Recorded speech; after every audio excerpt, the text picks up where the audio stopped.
En ce temps-là, Jésus était en prière à l'écart. Comme ses disciples étaient là, il les interrogea. Au dire des foules, qui suis-je?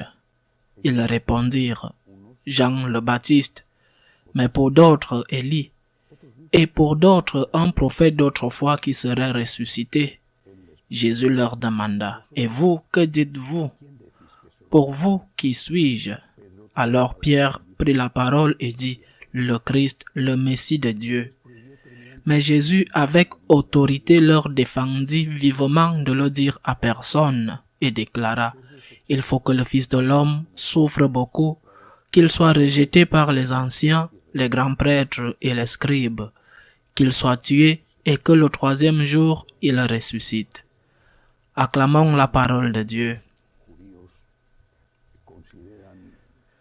J'ai lu que les Juifs considèrent qu'il est plus important de poser des questions que d'avoir des réponses.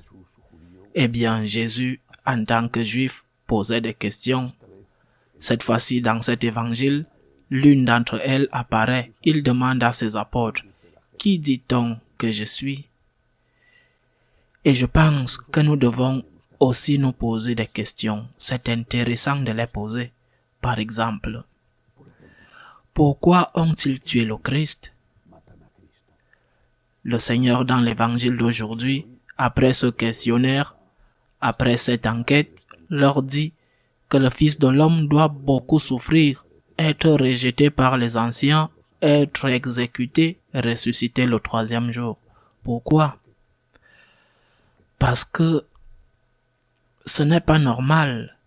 Tu rencontres une personne qui fait des miracles, qui mène une bonne vie, qui ne mène pas une mauvaise vie de pécheur. Il mène une bonne vie honnête, exemplaire. Il fait des miracles, il guérit les malades de toutes sortes, il multiplie les pains et les poissons, il ressuscite même les morts.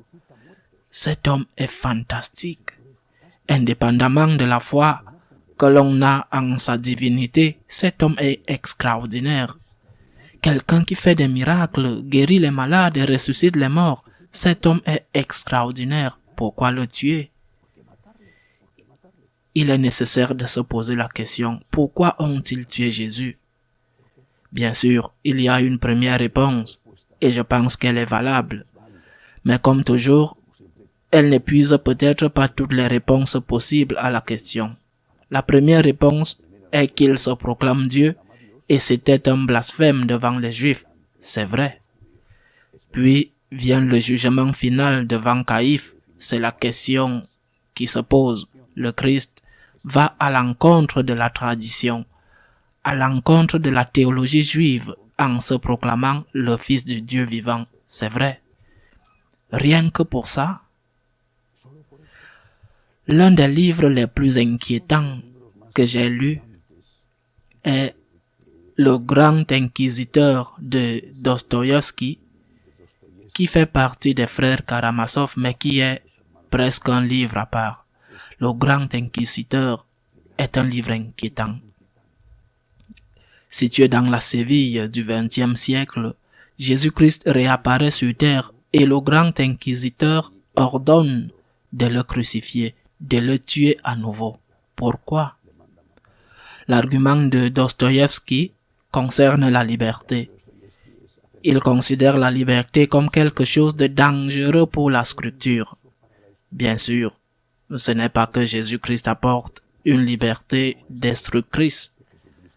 Le point fondamental est que Jésus-Christ a été tué parce qu'il allait à l'encontre de la scripture. La scripture de cette époque, du temple, de la religion juive, du temple, mais pas seulement de la religion.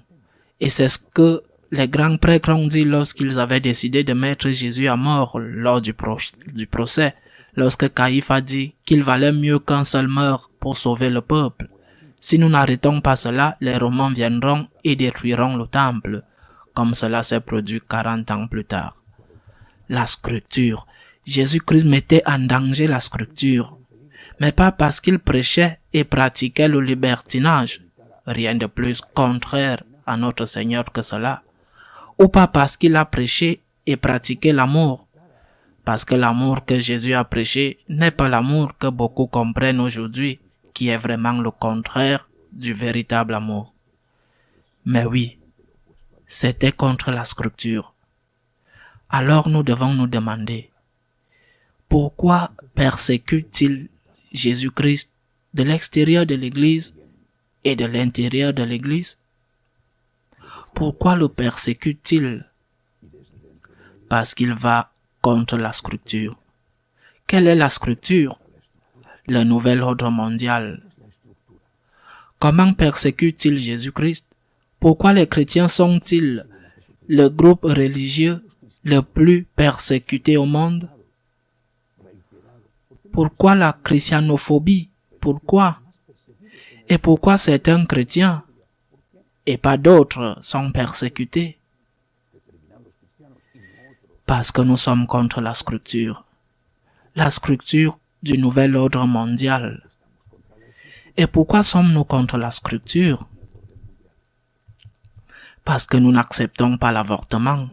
Nous n'acceptons pas que le divorce se fasse comme si on prenait un verre d'eau. Nous n'acceptons pas l'euthanasie. Nous n'acceptons pas l'idéologie du genre. Nous n'acceptons pas le nouvel ordre mondial. Mais cela se passe également dans l'Église. Il y a de plus en plus de personnes au sein de l'Église, à de nombreux niveaux de direction, qui considèrent Jésus-Christ comme un obstacle. Qu'est-ce qu'il y a derrière la tentative de faire disparaître la tradition, voire de faire disparaître la parole de Dieu comme une référence intouchable? Qu'est-ce qui se cache des traces? Qu'est-ce qui se cache derrière? Soumission à la structure du nouvel ordre mondial. Bien sûr, si la parole de Dieu dit que Dieu les a créés hommes et femmes, et si tu dois lire les lettres de Saint Paul et en tenir compte, alors tu dois faire face au nouvel ordre mondial. Donc, ce qu'il faut faire pour ne pas te confronter à la Scripture, c'est supprimer la parole et supprimer la tradition en la retournant et en disant ce que tu voudras et en disant que le blanc est noir et en le justifiant.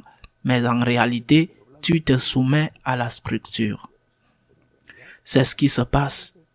La pression de l'extérieur est féroce.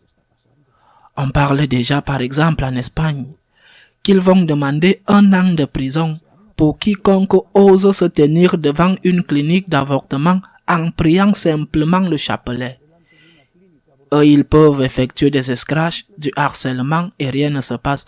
Mais si une personne prie le chapelet à 50 ou 100 mètres d'une clinique d'avortement, elle ira en prison.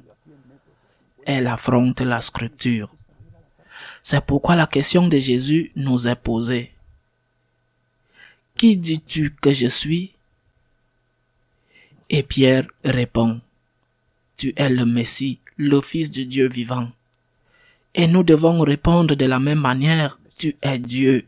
Pour moi, tu es plus sage que les plus sages, plus intelligent que les plus intelligents des philosophes, meilleur que le meilleur des théologiens, plus puissant que toutes les organisations les plus puissantes du monde.